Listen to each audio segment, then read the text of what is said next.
guys, welcome to my channel. Today I'm going to teach you a gambit which is very useful for beginners, and it is called the Blackburne Shilling Gambit. It's a very cool gambit, and there is a mate if you follow the right moves. So it starts with e4, e5, knight f3, knight c6, and bishop c4. The white going into an Italian game. In this position, we have to play knight to d4, gambiting this pawn. And they most probably would take the pawn as it is free. Nothing, no threat is there. And in this position, we have to play queen to g5, attacking their knight as well as attacking their g pawn. This position, they would think that my knight is being attacked. So in this position, they would most probably play knight to f7, taking the free pawn as it is protected by the bishop. In this position, we have to play queen to g2, taking the g pawn and attacking the rook. They would think that, oh, my rook is in attack, and if I protect it, I would get a free rook. And they would play rook f1. And in this position, the move is queen to e4, the check to the king, taking the e pawn of white. In this position, white can block the check in two ways, bishop e2 and queen e2.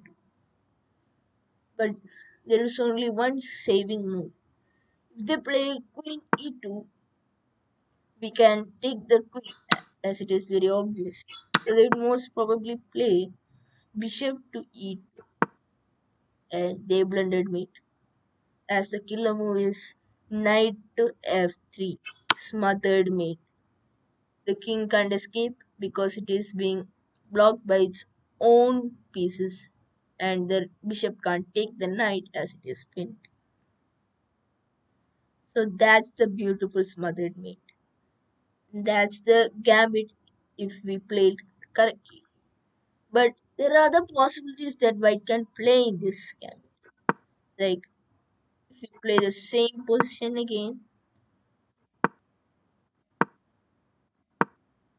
and if they take the pawn and after queen g5, they does not take this but tries to protect this pawn by playing knight g4. But that's a mistake as we can play d5, attacking their bishop as well as a threat to take their knight. If they play bishop to d5, taking a pawn, we can take their knight and get up a piece. So that's really advantageous for black. But the most common move would be pawn to d3, attacking a queen. But in this position, we can take the knight as the queen is protected by the bishop. So we are winning again, and we are attacking their pawn. So this is really advantageous for black. So after this, we can develop a knight, develop a bishop, and castle, and life's good. So that's the Blackburne Shilling Gambit, and there's one more possibility that white can play, and that is we can take the same position again,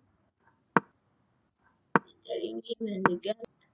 They don't take the pawn, and they play a developing move like d3 or can say knight to c3.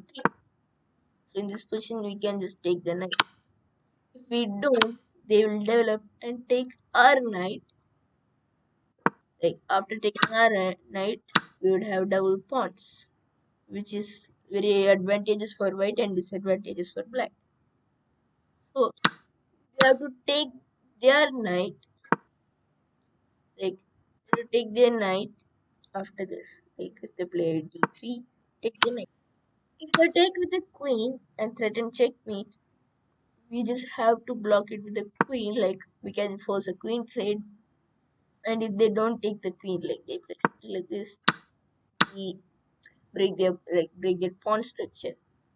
It would be very disadvantageous for white as they have double pawns now.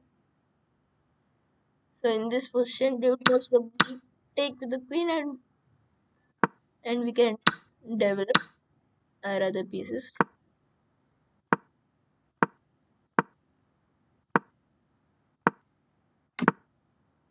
Life's good.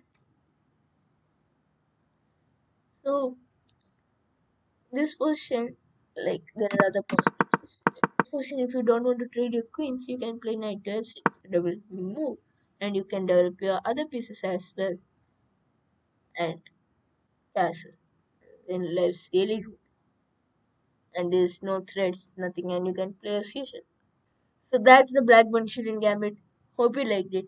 Always learn, play, and enjoy. Thanks for watching. Stay tuned for another video. Bye.